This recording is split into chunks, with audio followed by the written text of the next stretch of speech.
hearing from our chief resident in vascular surgery.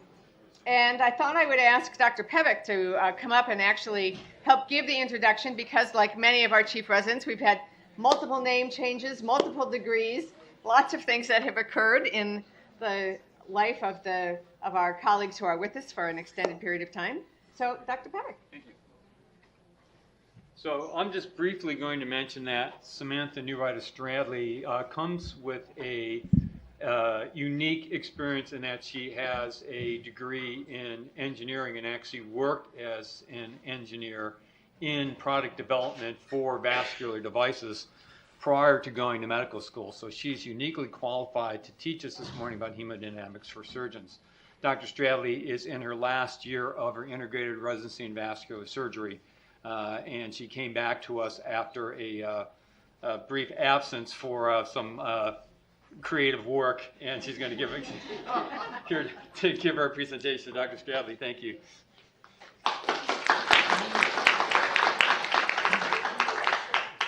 All right, thank you so much. It's an honor to be able to present Grand Rounds today. So my topic is hemodynamics for surgeons. So as Dr. Pevic alluded to, I have a background in engineering. I grew up in Berkeley, California, and my dad taught electrical engineering at the university for 42 years. I decided I also wanted to study engineering, but wanted to get far away from home to have the experience of living on the East Coast. So I went to Cornell, where I studied chemical and biomolecular engineering and stayed and did a master's in the same department. After that, I worked for 3 years in industry at a company called Cordis, which at that time was owned by Johnson & Johnson, and they were the first to launch a drug-eluting coronary stent in the U.S. market. So I worked on formulations and coating the stents and various trials that we did prior to FDA submission for the clinical trials. So basically benchtop testing before the stents were actually placed in humans. By far, my greatest accomplishment was meeting my husband, Tyler, and he's in the back there with the baby. So Tyler has a PhD in physiology, and he teaches at Napa Valley College, and he told me that that after reviewing my slides, I should include the following. So there's a warning that this presentation includes a lot of equations. You may remember people like Bernoulli, Poisson, and Laplace. I promise, though, that I will focus on the concepts and not so much the math, and that all these things that I'm going to talk about are applicable to your patients. So one of the inspirations for this talk is this book, Hemodynamics for Surgeons. The vascular surgeons were really the ones that pioneered non-invasive testing for diagnosis and treatment of vascular disease. And this was done based on hemodynamic principles. So Dr. Strandis and Dr. Sumner in 1975 published this book, Hemodynamics for Surgeons, which is an excellent review of kind of the foundation of all of this. And you may not recognize Dr. Strandis, but you might recognize one of his trainees. So Dr. Dawson did a fellowship with Dr. Strandis. And Dr. Dawson is the reason I became a vascular surgeon, and he's been an excellent mentor to me throughout all 5 years that I've been here. So again, this book is really focused on the diagnosis and treatment of vascular disease through physiologic approach, and it combines science, engineering, medicine, and surgery to do that. And this is the foundation of the non-invasive testing, the foundation of the vascular lab studies that we order on a lot of our patients today. And the book also serves as sort of the background for a lot of our chapters on hemodynamics in the vascular surgery textbooks, including a chapter that Dr. Dawson and I authored in Scientific America, Vascular and Endovascular Surgery. So here's an overview of the topics that I'm going to cover today. We're going to talk about the physical principles of flow, flow patterns, arterial waveforms, aneurysm rupture risk, and then chronic venous insufficiency. So starting with the principles of flow. So flow occurs because of pressure gradients. So flow goes from an area of high pressure to low pressure. It's kind of just the basis of how flow occurs. So if we look at what the components of intra-arterial pressure are, there are really three main contributors. There's the dynamic pressure, which comes from the contraction of the heart. There's the hydrostatic pressure, which has to do with the gravitational potential energy of the fluid, and then the static filling pressure. So those are static filling pressure contributes about 5 to 10 millimeters of mercury, and that just has to do with the elasticity of the vessel wall and the fluid that's filling it. So pressure is a component of the fluid energy. So it's just one of three main components in an idealized system, and we'll talk about what an idealized system is in a little bit. But if you recall Bernoulli's principle, it's basically talking about the conservation of energy within a fluid. So the pressure component, this is the kinetic energy component, and then the gravitational potential energy. So those three components should be interchangeable in 2 points within a fluid, so that if you decrease or increase the pressure, one of those other components has to change in relation to that. So if you're going through a stenosis through an artery, the kinetic energy is going to increase as the velocity increases, and then the pressure decreases in response to that. Similarly, if you have the leg in a dependent position and you're looking at the pressure in a more dependent position in the blood vessel, the pressure goes up because the hydrostatic component is decreasing. And how is this applicable to our patients? Well, one of the things we do is we get an ABI, and that's basically like the vascular surgery vital sign. You always want to have the patient in the supine position because you want to eliminate any contribution from the hydrostatic pressure. So always have the patient in the supine position whenever you're doing ABIs. And our patients themselves have actually figured this out. If you have ischemic rest pain, a lot of times it will improve when your foot's in the dependent position. So the patients have figured out that if they place their foot in a dependent position, they can augment their perfusion sometimes and improve their pain. So I talked about an idealized system, but let's just go through what that is. So an idealized system has a couple of assumptions, and one is that there's a Newtonian fluid, and that means that the viscosity is linearly proportional to the shear rate. I'll talk a little bit more about that later. Also, that the flow is going through a straight, rigid cylindrical tube, and that there's laminar flow. So obviously, our bodies are much different than that. Blood is a non-Newtonian fluid, and that has to do with the red blood cells and the interactions between them. Energy gets stored in the elasticity of the arteries and then can be contributed to the system later on. Flow is not always laminar. There's plenty of places in the body where the flow changes, and there's branching, curving conduits, so it's not just as simple as a straight tube. So to talk about blood as a non-Newtonian fluid, the chart here basically shows that a Newtonian fluid would be this line here, that the viscosity is proportional to the shear rate in a nice linear relationship.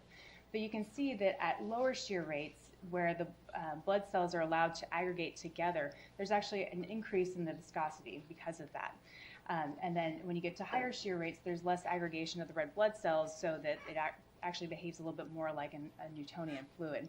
And the hematocrit, of course, would contribute to that as well. If you have a low hematocrit, you see less of that impact. If you have a higher hematocrit, you see more of that impact. I also talked about the elasticity within the arteries contributing to storage of pressure. This we refer to often as the Windkessel Effect, at least in the aorta. And this is so named after 19th century firefighting equipment, where they used to store fluid into a container that had air in the top. And as they stored the fluid in there, the air would become pressurized, and they could then use the water pressure later on whenever they were going out to fight a fire. So the heart, as it contracts in systole, there is a stretch in the aorta that occurs, and it stores energy such that the fluid is pushed forward and diastole from that stored energy in the aorta. And so it's similar to the Windkessel, so it's been called the Windkessel Effect. And here we can see just a little diagram of that the aorta is stretching open during systole and then relaxing and diastole, helping with the forward flow of the fluid. And this is what helps maintain pressure during diastole. Otherwise, we'd have this huge spike in pressure in systole and then basically a huge drop in the diastolic pressure afterwards.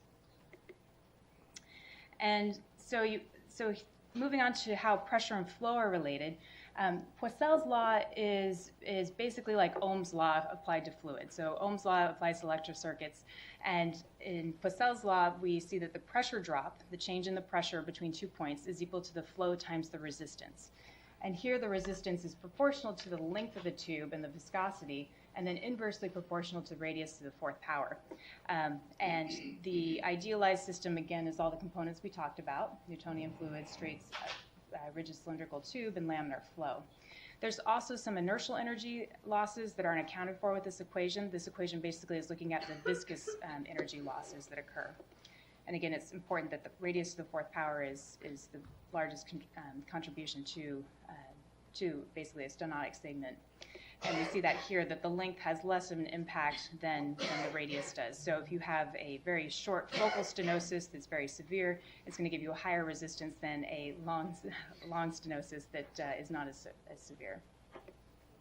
So let's look at a clinical example of this. So this is actually a patient that we saw in the vascular lab. He presented with thigh and calf claudication that occurred with ambulation, but this patient had palpable pedal pulses. And at rest, actually had a fairly normal ABI. This is his brachial pressure, and this is his pressure of his left and his right ankle. So does that rule out vascular disease? Well, the answer is no, because after this patient exercised for about 10 minutes, which increases the perfusion to your lower extremity by about 5 to 4-fold, there was a significant drop in his ankle pressures bilaterally. And then at rest, over the next 10 minutes, you can see that the pressure gradually came back up. So immediately post-exercise drop, and then the recovery period afterwards where it comes back up. And so this can be described by that relationship, because as the flow is increasing across that stenosis, the pressure drop is increasing. So this is an unmasking of a hemodynamically significant stenosis that you wouldn't necessarily find at rest. And this is, in fact, what the common iliac artery disease would look like in such a patient, that that they essentially have normal perfusion at rest, but when they increase, that the pressures are significantly dropping. So to talk a little bit more about where the pressure changes occur within the arterial system, wanted to walk through the normal pressure drops that we see, and then what happens in patients with peripheral vascular disease. So in normal individuals, there's not a whole lot of pressure loss as you go from the aorta down to the ankle. There's normally pretty much low resistance vessels all the way down. In patients with peripheral vascular disease, obviously, that's where a lot of the resistance occurs.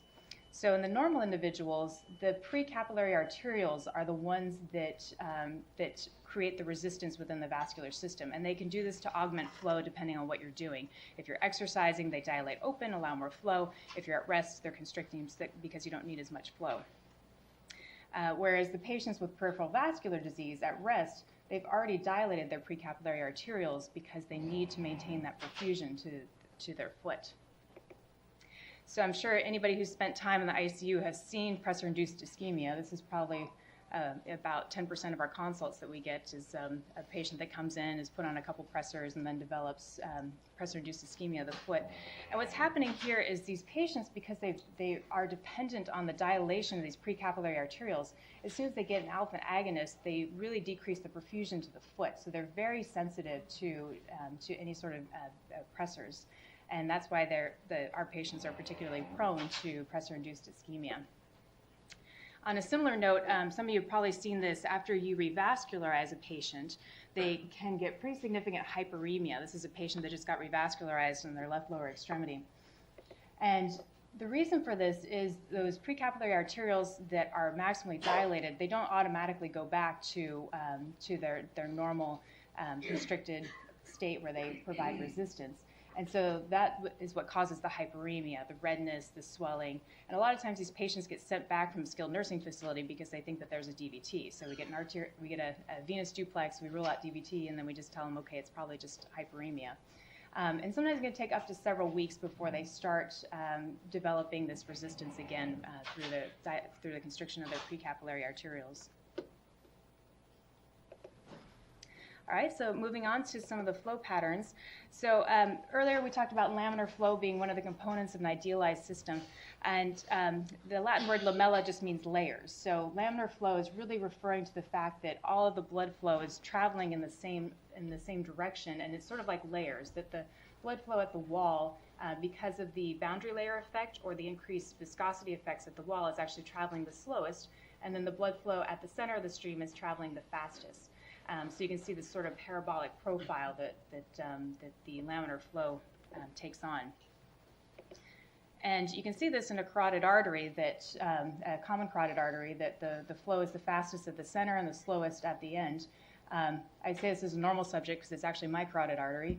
And you can also see in the waveforms, too, that there's a nice clean waveform here in the center of the stream and a more some spectral broadening in the edge of the artery, reflecting that there's some slower velocities there.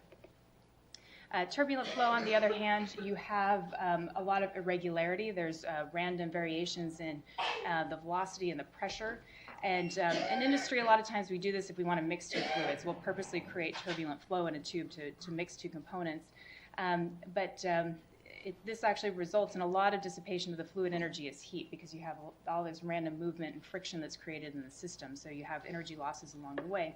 And that also, in turn, because of all the directions of the velocities, you have this blunted flow profile. So instead of this nice parabolic flow, you have more of a blunted profile. So besides laminar flow and turbulent flow, there's other things that can happen. At bifurcations, there tends to be boundary layer separation. And what this is that boundary layer where the fluid, it has the most effect from the viscous friction losses is kind of lifting away. And it tends to happen where there's a change in geometry. And so you can have these little areas that the flow kind of comes back and doubles on itself. And it's not turbulence, but it's just boundary layer separation, and there's little essentially eddy currents that occur within the tube. And we can see this at my carotid bifurcation. I have a nice example of this, that there is a boundary layer separation there. That's not abnormal, that's just a normal finding that you see in most patients. This tends to be an area where we think atherosclerosis develops because the shear stress on the wall is different here, and so that might be a signal for atherosclerosis to develop because of the change in the stress on the wall. And this also has to do with the way that we design our anastomoses. If you have sort of a more dramatic angle, you can have more areas of boundary layer separation, and that's thought to play a role in intimal hyperplasia and graft failure. And there's obviously more studies that are being done on this, but that there, if you have more of an angle about 45 degrees, that you reduce the amount of boundary layer separation and have a more uniform flow going through that. So we'll move on and talk about arterial waveforms. And if you've ever been on the vascular service with me, one of my favorite questions is, how do you do an ankle brachial index, and what's a normal ankle brachial index? So for our medical students here, the ankle brachial index is a ratio where you're looking at the ankle systolic pressure over the brachial artery systolic pressure. And this is kind of a comparison to see if there's vascular disease along the way. The measurement, of course, is performed in the supine position for the reasons we talked about earlier. And so in normal ankle brachial index, we really consider about 1 to 1.4. 0.9 is kind of the cutoff from where we think that there's actual abnormalities going on. Anything less than 0.9 is what we would deem somebody that has peripheral vascular disease. And then some patients, because of medial calcinosis, might have incompressible arteries and have an ankle brachial index that's greater than 1.4. So if you took everybody in the room and did their ankle brachial index, you'd find that the overall ankle brachial index is probably around 1.1 on average for this group. And how could that be? We said that pressure goes from an area of the flow goes from an area of high pressure to low pressure. So is there higher pressure in your ankle than there is in your arm? And the answer is that we're looking at systolic pressure, not the mean arterial pressure. So as the arterial waveform travels down into a high resistance area, there's this augmentation of the pressure that occurs as the pressure wave is reflected backwards. And you can see this sometimes in the radial arterial lines. So this forward wave that you have is from the contraction of the heart, but then this reflected wave is actually the pressure wave going forward and being reflected backwards, which augments that pressure. So the further away from the heart you get and the closer you get to the resistance vessels is where you start to see this. And this in turn increases your pulse pressure, which is your difference between your systolic and your diastolic pressure as you move away from the heart. And this sort of demonstrates that up near the aorta, you have a systolic pressure that slowly rises as you go way down towards the foot. The mean arterial pressure has a slight decrease as you go down towards the foot, and then the diastolic pressure has an even sharper decrease towards the foot, and the waveform itself changes too to reflect that. So the mean arterial pressure is actually decreasing, but your systolic pressure is going up. All right, and I thought we'd shift gears and talk a little bit about aneurysm rupture risk. So we get plenty of referrals for incidental findings like this. Patients come in for trauma or something else, or abdominal pain, and you get a CT scan and you find that they have an infrarenal abdominal aortic aneurysm. And the question is, so which patients do you fix? And we know from many studies that your risk of rupture increases with the diameter of the infrarenal abdominal aortic aneurysm. And this is specifically for fusiform abdominal aortic aneurysms. So what's the difference? Well, a fusiform abdominal aortic aneurysm is a diffuse dilation of the artery, versus some aneurysms are more saccular in nature, where they're just sort of an outpouching from a focal area within the arterial wall. So if we look at the guidelines from the Society of Vascular Surgery in terms of when you should fix these, as most of you know, in men we would fix an infrarenal abdominal aortic aneurysm for somebody that's at acceptable surgical risk when it's above 5.5 centimeters, and in women about 5 centimeters. But there's also a recommendation that we should consider elective repair for any patient with a saccular aneurysm. And that has to do with the risk of rupture for these saccular aneurysms. So Laplace's law is what we think of when we're blowing up a balloon, that there's these stretching forces on the outside of the wall that's created by the pressure on the inside. And that stress is proportional to the pressure times the radius divided by the wall thickness.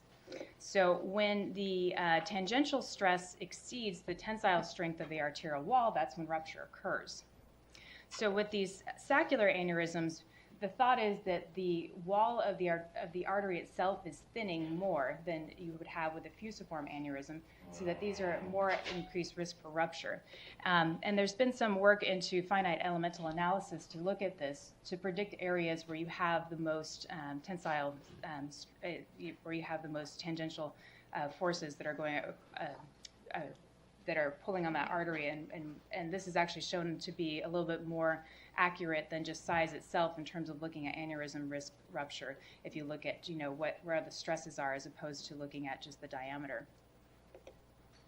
All right, and I was going to end on talking about chronic venous insufficiency. So I include this slide because a lot of our vendors for radiofrequency ablation always show these nice legs and people running on a beach, and then this is what our patients actually look like with venous disease. So a lot of you are probably familiar with the CEAP classification. It goes through the clinical range of how chronic venous insufficiency presents, all the way from telangiectasias and varicose veins to ulcers. Part of this classification is looking at if the patient has reflux or obstruction that's contributing to the chronic venous hypertension. Because we know that the high venous pressure is really the start of all of this, that if you have increased venous pressure, this is what creates all these problems in the first place. And if you take your average sized person, say about 5'8", and you measure their venous pressure in their ankle, because of the hydrostatic component, the pressure is actually about 90 millimeters of mercury. So how then can you get the blood all the way from your foot back to your right atrium, which has a pretty low pressure? And the answer is that the calf pump does this, and this is why a lot of times in surgery you'll see me kind of going up and down on my calves just to get some blood back up to my heart. The calf pump is basically squeezing the deep veins, and as it squeezes the deep veins, the blood goes forward, and then through these series of one-way valves, the blood can't travel backwards afterwards. So you're squeezing the blood up, and then it can't travel back down, squeezing the blood up, and then it won't travel back down. So what happens in various states, either reflux or obstruction, is that those systems aren't working. So let's look first at a normal person. So a normal person laying down has a pretty low venous pressure, and this is looking at the venous pressure in the ankle. As they stand up, this pressure slowly rises as those veins fill up to about 90 millimeters of mercury. Now that person then starts walking and contracting the calf. The squeezing of those deep veins causes the pressure to decrease to about 30 millimeters of mercury. Most people that have pretty normal veins can get to about 30 millimeters of mercury with ambulation. And then again, if they stand, this slowly starts to rise again, back up to that 90. If you have valvular dysfunction, meaning that that series of one-way valves isn't working, then you don't quite achieve that much of a change in your pressure. You can't quite get down to that 30 millimeters of mercury. You'll get somewhere in between. Venous obstruction, on the other hand, actually causes the pressure to increase with ambulation. So, as I mentioned before, if you're doing some pretty vigorous exercise, you can increase the flow to your leg by about 4 or 5 fold. And if you have obstruction, then that might create a hemodynamically significant blockage and then actually cause the pressure to increase beyond what your resting pressure is. So these patients are in deep trouble because not only are they having, high venous pressures when they're standing, but when they walk, it actually gets higher and worse for them. So just a review of everything we talked about, the principles of flow, flow patterns, arterial waveforms, aneurysms, and chronic venous insufficiency. I want to thank everybody for their attention. I'm sorry for all the equations so early. And this is our son, Edwin. He's 2 months old. He's the guy that's outside crying right now with Daddy. But, but thank you all for your attention this morning.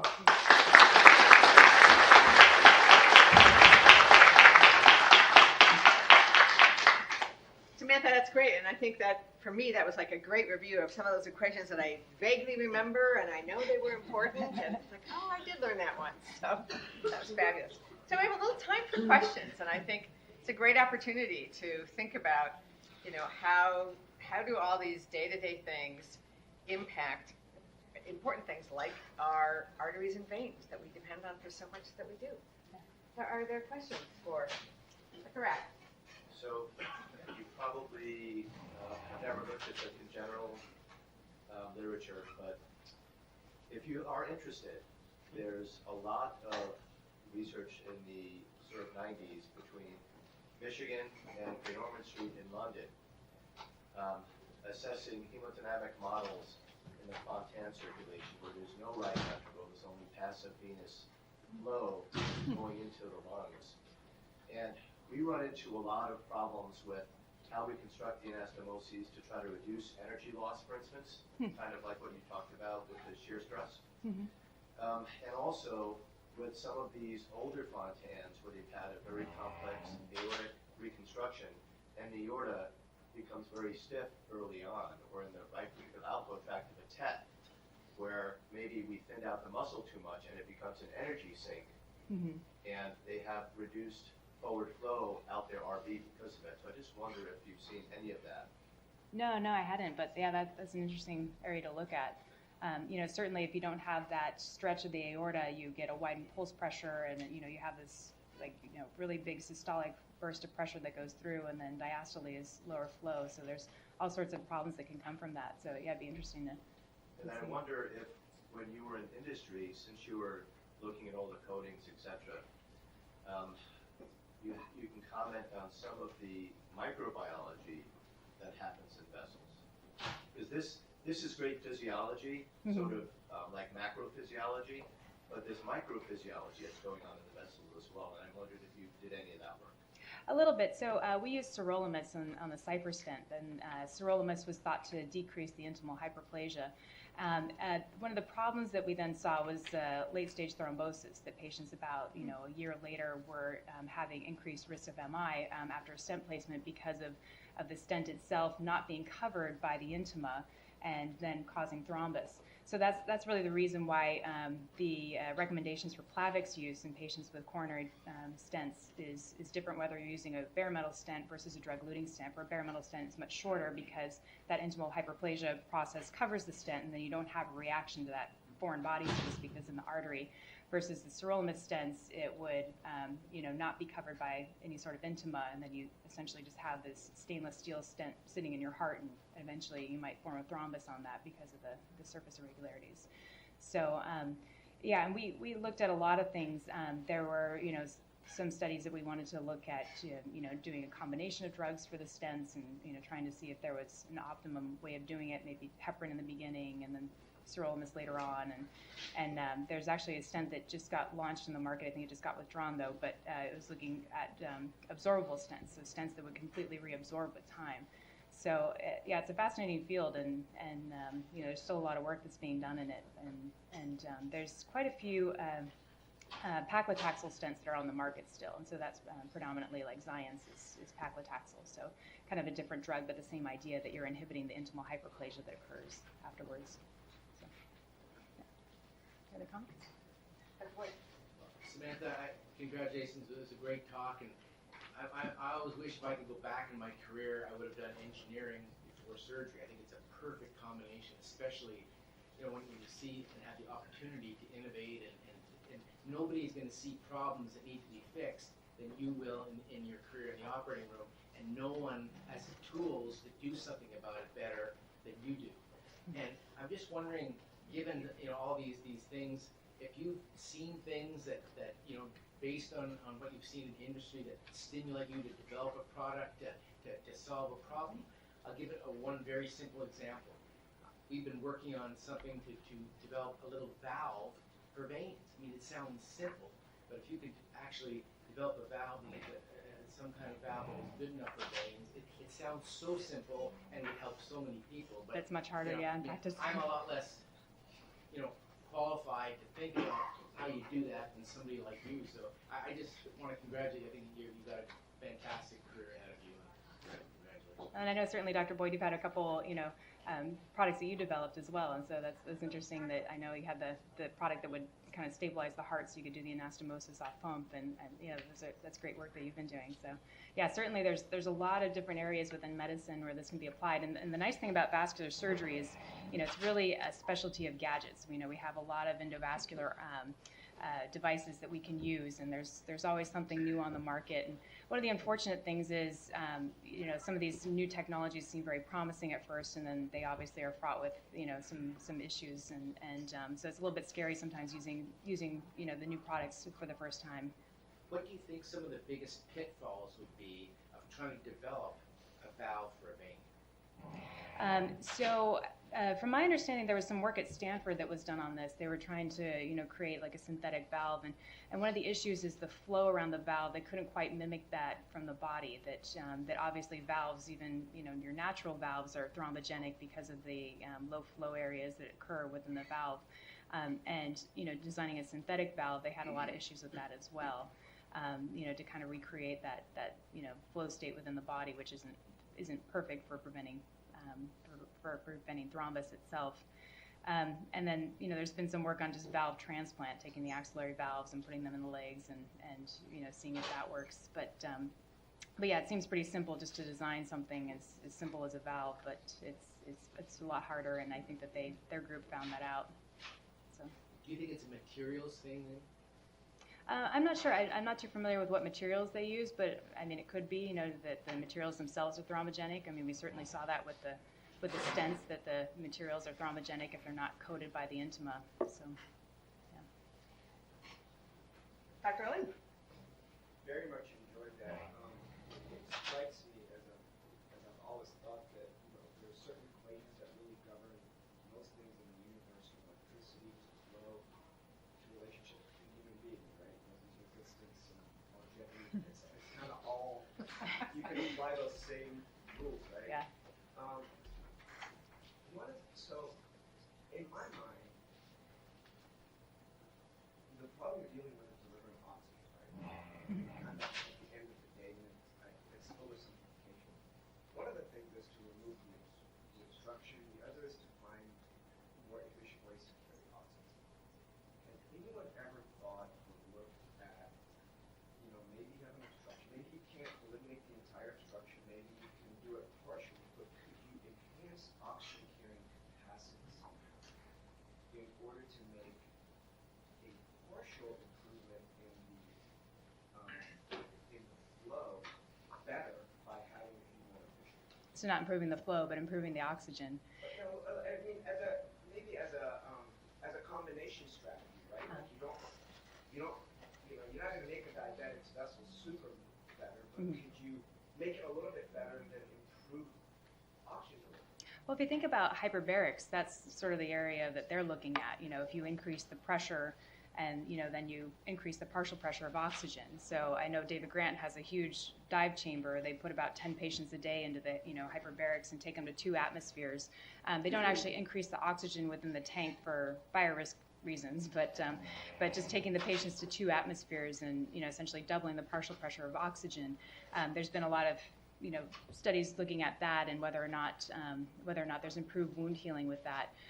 There's honestly been some mixed reviews with that. Some studies show that the hyperbaric treatments do augment wound healing, and we see kind of those little stations popping up around town. I think there's a hyperbaric station that's on Stockton Avenue. And so, patients, particularly diabetic patients, will, go there for wound treatments and, do a couple dives a week to try to augment the oxygen to the wound. But again, the results have been a little bit mixed, but, certainly it's an area that's still ongoing and people do. Like, I wonder if that could be part of the stent technology, right? There's some, I don't know, like a red cell charging station. Like you infuse oxygen directly in the artery, a little bit distal to the stenosis. Yeah. I actually haven't thought about it before today, but I like it. I like it. We'll start a little company, I'm sure right? there's an obesity angle in there somewhere. absolutely. Always. Great. Dr. Troutman, did you have anything? Would you be able to expand on one aspect that you only touched with maybe a couple of sentences in your talk, and that is the interaction between the intravascular flow pattern and molecular events in the vessel wall? There's a lot of basic science research done on what the differential gene expression is according to whether you have laminar, pulsatile, or turbulent flow intravascularly. And you've shown the carotid bifurcation for a reason. There's some people that I understand think that this is a misconstruction where we create our own flow, and that's why we have so many lesions there. The reason why we're interested in this is transmitter is obviously the kidney perfusion. Right, your anastomosis there. Pulsatile, because there's been some effects shown that is beneficial. And you briefly alluded to, can you maybe expand a little bit more on your perspective? What's first here, the chicken or the egg? Do we first create plaques because of bad cholesterol, and then we have turbulent flow, and then we amplify that by inducing the bad genes in terms of endothelial healing? Or is it the other way around, that we first have turbulent flow, endothelial damage, and that sets the stage for the bad cholesterol to correct the plaques? What's your take on this? Yeah, I know there's a lot of opinions out there, but basically it's thought to be a mechanical response, that that a happy blood vessel, so to speak, has a certain amount of that drag force that's created by the viscosity of the fluid that is pulling on the vessel wall, and that shear force is thought to keep the endothelial cells happy, essentially, that they're releasing certain components that keep the vessel dilated. And there's some signaling with nitric oxide that occurs there too, that depending on how much stress they're feeling from that fluid, they can kind of dilate or expand, and that's part of the signaling for when you're when you're exercising. Is not just the local metabolic effects, but it's also sort of this catecholamine response that you get from your body as well. But the mechanical part is interesting, because they've done some studies that show that if you vary the mechanics of the fluid nearby, that the wall itself starts to respond, and that's the thought about the carotid bifurcation, that this area doesn't have the same shear stress as the rest of the vessel, and so that signals the artery somehow to start developing these atherosclerotic plaques. And we do see that too in the anastomoses, that's not just something that's a native artery, but also the anastomoses, that there's intimal hyperplasia that is increased in these areas of boundary layer separation. So I don't think that the mechanism is elucidated as well in the anastomotic design, but certainly it's thought that these areas are more prone to the cells becoming hyperplastic and creating these plaques because of the decreased shear stress that's on them. So yeah, certainly a very interesting area, because you want to optimize your anastomotic design to prevent that. So I have a question for you, which is, what are you thinking about doing next, and how do you think about combining these two, great knowledge bases that you have? Well, so I actually took a job at Kaiser. I'll be working at Kaiser Roseville next year. So I'm very happy to be part of the Kaiser system. But certainly, with a lot of our company representatives, there's always opportunity for feedback on the devices that they're designing, and all the ideas that they have on things. And so I think that it's nice to always have that relationship with industry within vascular surgery that some other fields don't really have as much, because we constantly are providing feedback. And actually, when I worked in industry, we would bring in a lot of the interventional cardiologists and work with them, and that's how I decided to go to medical school, because I thought it was so fun to actually do the procedures with them, and we did them on models, of course, but I decided that, oh wow, that's a lot better than actually designing them. So but yeah, I think that relationship with industry is very important, and that is kind of what helps drive the products, is that we provide feedback and we let them know how things are working or not working for us, or let them know about areas where we need new development. So And I certainly do think that's true. And in the course of my career, there's been, I would say, ups and downs when the relationship with industry was a bad thing, and doctors really tried to stay away from that, and there was significant pushback. But then also the realization that only by working together can you really solve these complex problems, because we see things that our engineering colleagues can't. I see my engineering colleague in the back of the room, working together helps both of us think differently. So I do encourage you to stay involved in some fashion and try to find a way to carve that out, because I also think that will bring tremendous intellectual satisfaction for you during the course of your career. And I see a lot of engineers in the room who you've made very happy today with sort of this review of some of the important things. So thank you again so much.